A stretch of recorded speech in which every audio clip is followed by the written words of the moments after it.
Dalam nama Bapa, Putra, dan Roh Kudus. Amin. Ibu Bapak, saudari-saudaraku yang terkasih, salam bantul kasih, berkah dalem.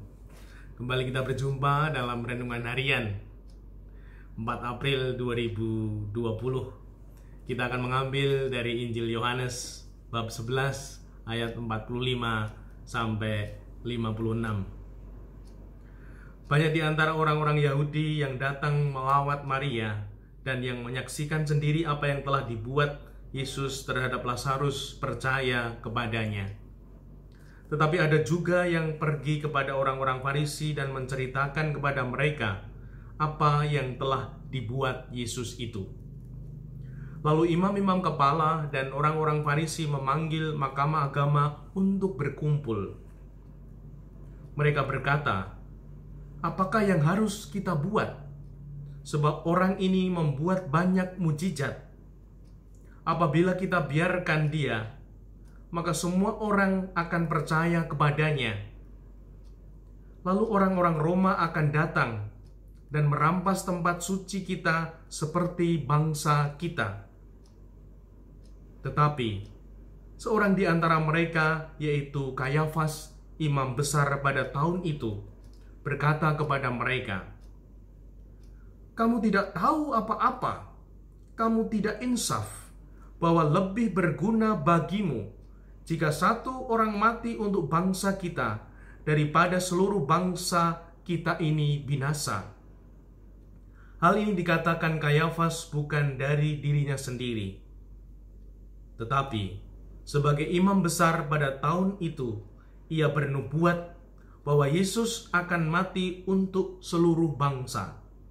Bukan untuk bangsa itu saja, tetapi juga untuk mengumpulkan dan mempersatukan anak-anak Allah yang tercerai-berai.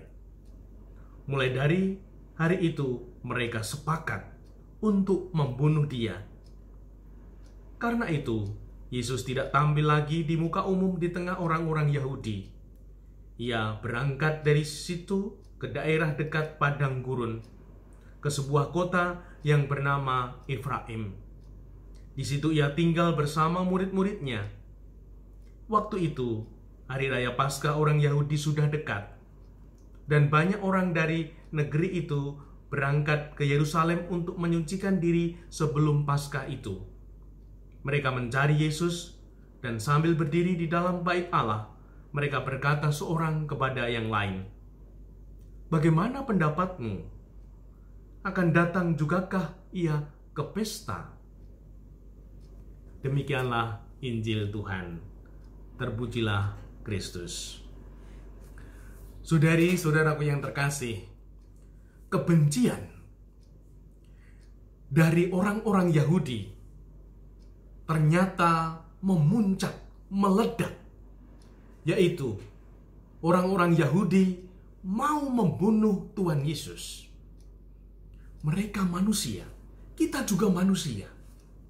Maka waspadalah kalau kita ada perasaan tidak suka, ada perasaan benci, iri, dendam pada sesama kita, pada saudara kita, pada sahabat kita.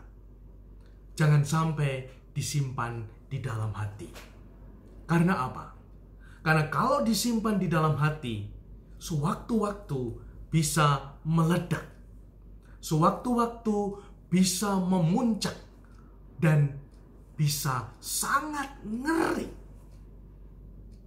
Maka, mari menjelang memasuki pekan suci ini, tidak ada pelayanan sakramen tobat.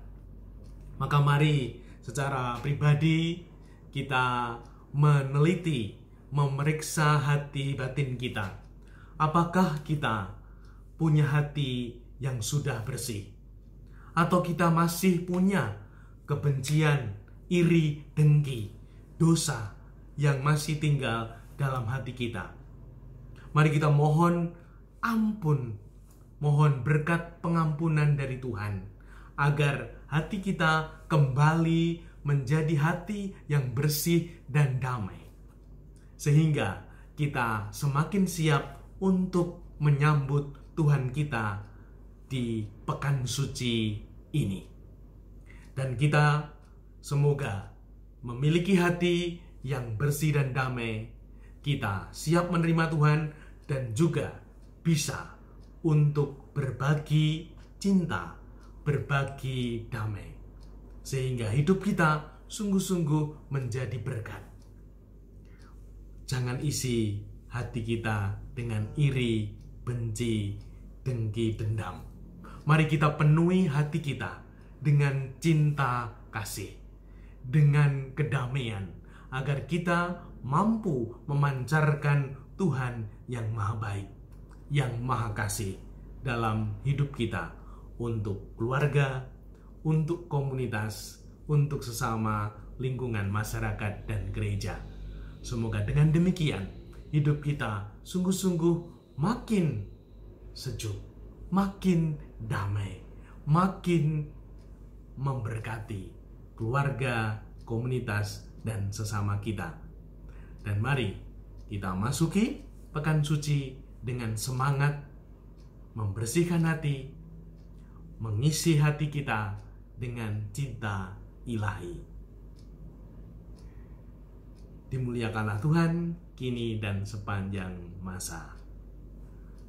Salam bantul kasih, berkah dalam nama Bapa, Putra, dan Roh Kudus. Amin.